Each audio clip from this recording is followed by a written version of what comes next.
Riches, a matter of consciousness. How rich is rich? This is a question you may never have thought of. Most people would like to be rich, but if you were to ask a number of people the question, how rich is rich, you would get a variety of answers. I can remember the time when I would have felt rich if I had had $1,000.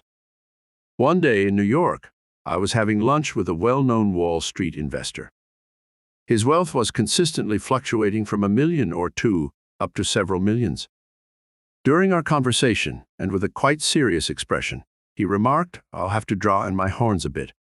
My accountant informed me that I was down to my last $1 million." You see? Riches are relative. What may be considered riches by one man may seem a mere pittance to another. I doubt if a man who considered $1,000 or even $5,000 riches could imagine himself as a millionaire. Yes, he might envy a millionaire and think how wonderful it would be to have $1 million, but he could never see himself as owning such a sum of money. On the other hand, a man with a millionaire consciousness could not think of $1,000 as anything except pocket change. If riches is a matter of consciousness, how does one go about gaining a rich consciousness? This is the big question, and the answer is not too easy to understand. To those of you with little or no money, permit me to ask this question: would it be difficult to imagine yourself with $100? No. You could immediately think of many ways whereby you could accumulate such a sum. All right, a question to those accustomed to having on hand $1 million or more: would it be difficult for you to imagine yourself possessing $1 million more than you now have? Not at all. Your reasoning powers would quickly conceive ways and means of adding such a sum to your present fortune. These questions, and their answers, give us the key to the first question: how does one go about gaining a rich consciousness? It is a matter of reaching the point whereby you can see yourself as possessing $1 million or more. Bear in mind that this does not mean wishing for $1 million. It means actually seeing yourself as a millionaire.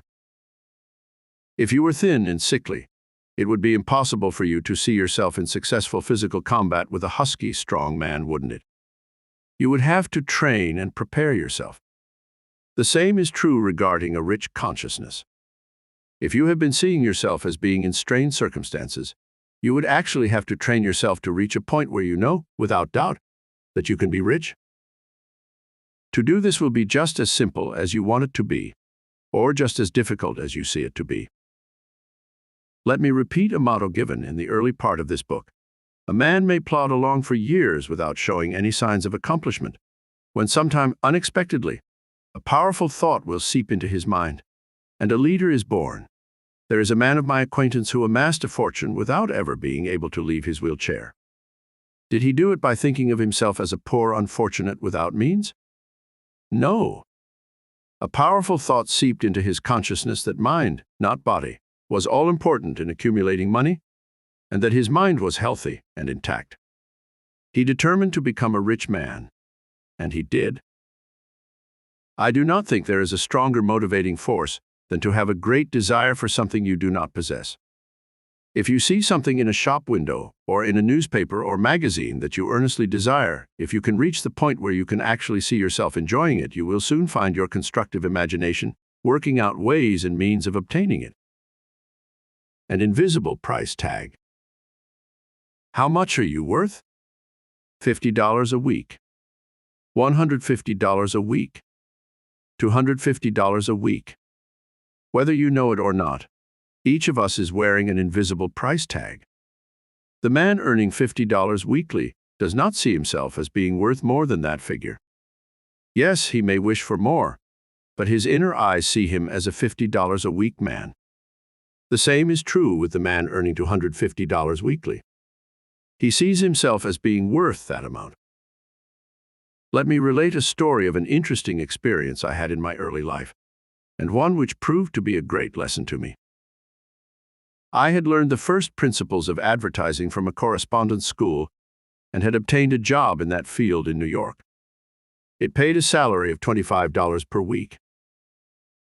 At that time, I had a neighbor who was a department head in a mail-order house, and who earned what seemed to me the fabulous sum of $42 weekly. I envied him more than I liked to admit. One day I read a want ad in an advertising journal calling for a certain type of advertising man. I felt I could fill the bill, and I answered it. It was not long before I received a letter inviting me to call for an interview. This called for great elation on my part, as I thought this might be a chance to get an income comparable to that of my neighbor. I visited the head of the firm who had placed the advertisement, and for over an hour was questioned regarding my ability to hold the job. "Well, everything so far seems satisfactory," the executive said warmly. "Now how about salary?" "I would like to start at $40 per week," I said with apparent timidity. I never saw a man laugh more heartily than he did. "Why, you would have men under you who would be earning $25,000 per year," he remarked after calming down. Then he came back with a statement which actually jolted me. "Well, I guess you know what you are worth," he said as he arose, ending the interview. Without realizing it, I had been wearing an invisible price tag. I had been seeing myself as being worth from $25 to $40 per week. It was not until I changed the figure on that invisible price tag that I began to climb. Please do not misunderstand me. I am not trying to imply that a man who is worth only $50 weekly should be earning $100 or more weekly. This would be absurd. If a man is not satisfied with his present earnings, and if he can visualize himself drawing a salary double or triple what he is at present making, he will develop an urge to improve himself, so that he will be worth 2 or 3 times as much as he is earning. Bob Reed had been earning $75 per week, which was just enough on which to live and maintain his family. One Sunday, Bob and his wife were invited to spend the day on a motorboat owned by a friend of his. The day was so delightful, Bob, while driving home, said to his wife, "Honey, wouldn't it be great to own a boat like that?" His wife agreed it would be. Bob said little more about it at that time, but when he got home, he took pencil and paper and began to do some figuring. "How much more would I have to earn in order to be able to afford such a boat?" he asked himself. He decided he would need at least an extra $25 weekly. So strong was his urge to obtain this means for happy Sunday outings, that he put his constructive mental forces to work in guiding him to ways and means of increasing his income. Bob did not stop at the $100 weekly income he found would be necessary, but kept going. He kept increasing the figure on his invisible price tag until now he has not only a fine motorboat, but has just moved his family into a home larger and far more imposing than the one he left. It is often my pleasure to address sales groups, leaving thoughts with them intended to motivate the salesman to greater productivity. I devoted one such lecture to a discussion of the invisible price tag we all wear. At the conclusion of my talk, I asked each man to make a promise that from that moment onward, he would wear an invisible price tag with a figure at least double the one he had been wearing. I told them that they should not only hold to the larger figure, but should make plans whereby their standards of living would be raised to meet the figure, whether it meant a boat or a new car or a new home. The sales manager later reported that there had been a measurable increase in business closed by nearly all of his men. One salesman, after my talk, made the remark, "I don't go in for that self-kidding bunk."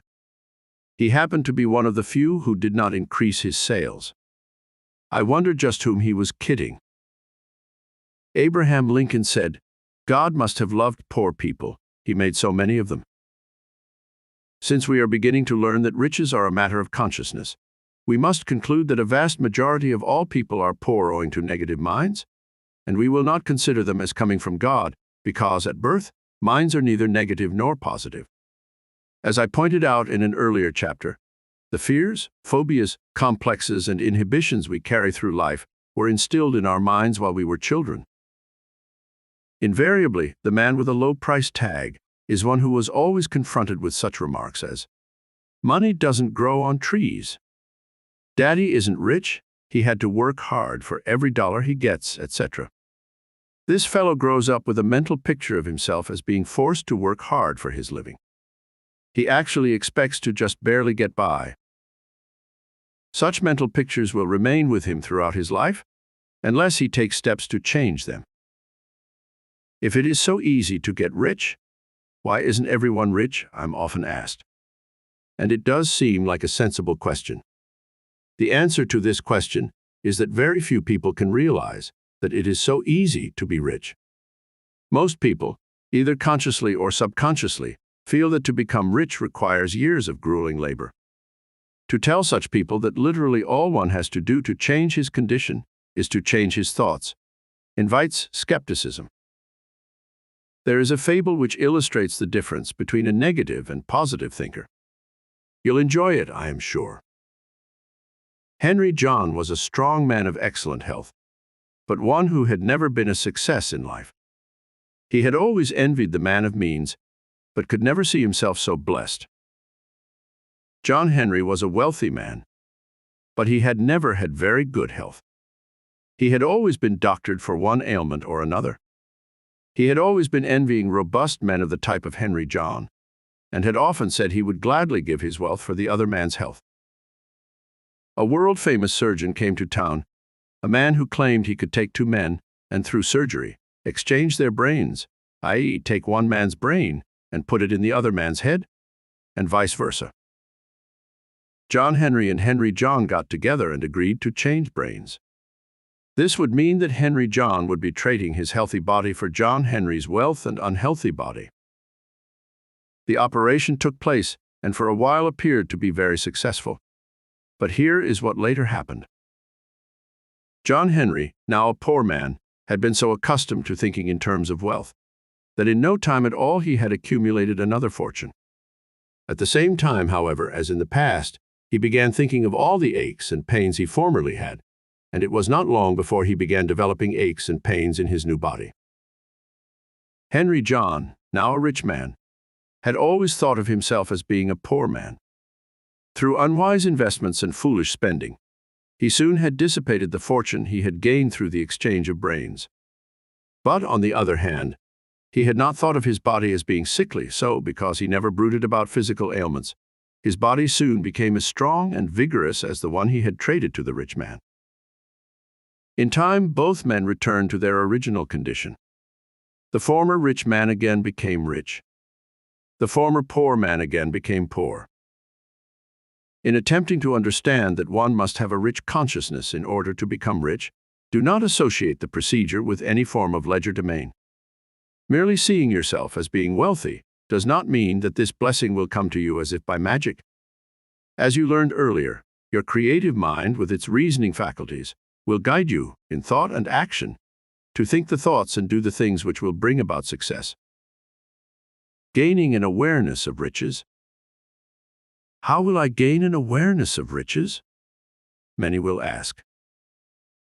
There is a very old proverb I should like to quote at this point. Seek thy comrades among the industrious, for the idle will sap thy energy from thee. Have you ever noticed that when you spend an hour or two with a successful person, a doer, you leave feeling like doing things yourself? On the other hand, have you noticed that when you spend an hour or two with a ne'er-do-well, you leave with an what's the use attitude?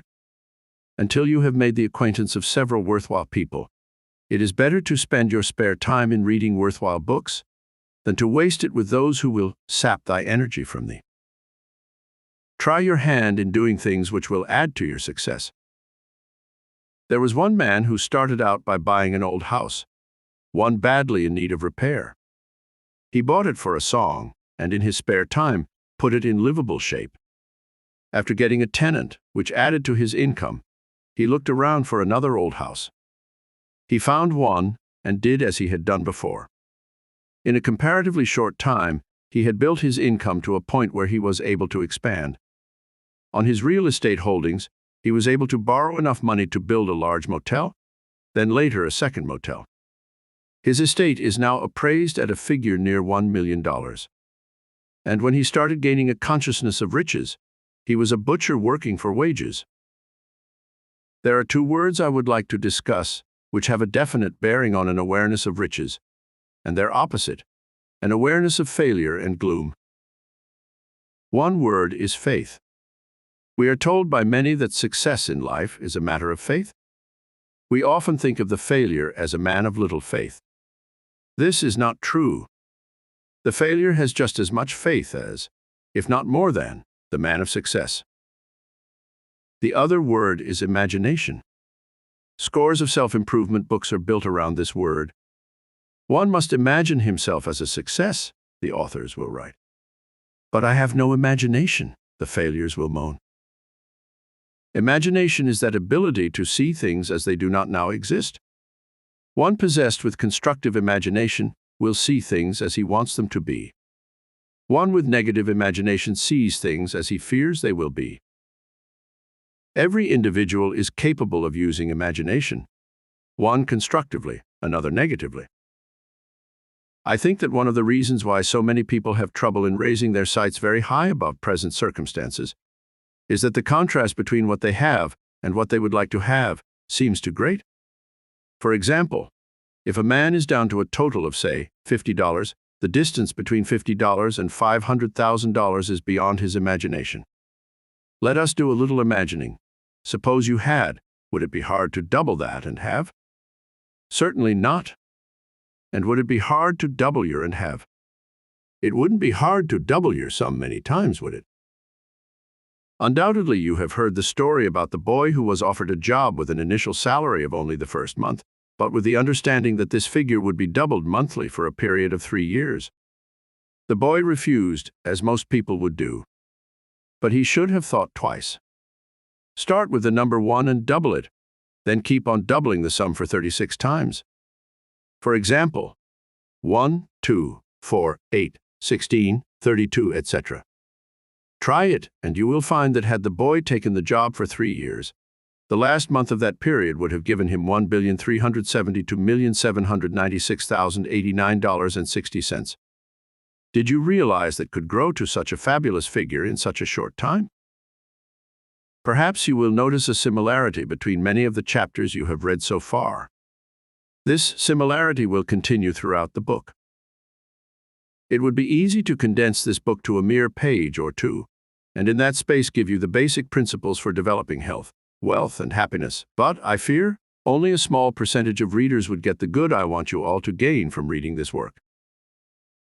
Throughout the book you are given principles and applications of the principles. A principle explained in one way will ring a bell with some people. Others may pass over it without gaining its full significance. It is my feeling that by approaching the principles from many angles, they will click with a major part of the readers. All, I hope. Are you a contest fan? Do you watch for the contests so alluringly featured in newspapers and magazines? Do you burn the midnight oil trying to solve the puzzles, then find yourself disappointed when the list of winners is announced? Perhaps you have had your eye on the $10,000 in cash first prize, or the all-expense-paid trip to Hawaii. If you will read this book thoughtfully, you will not have to win any contests.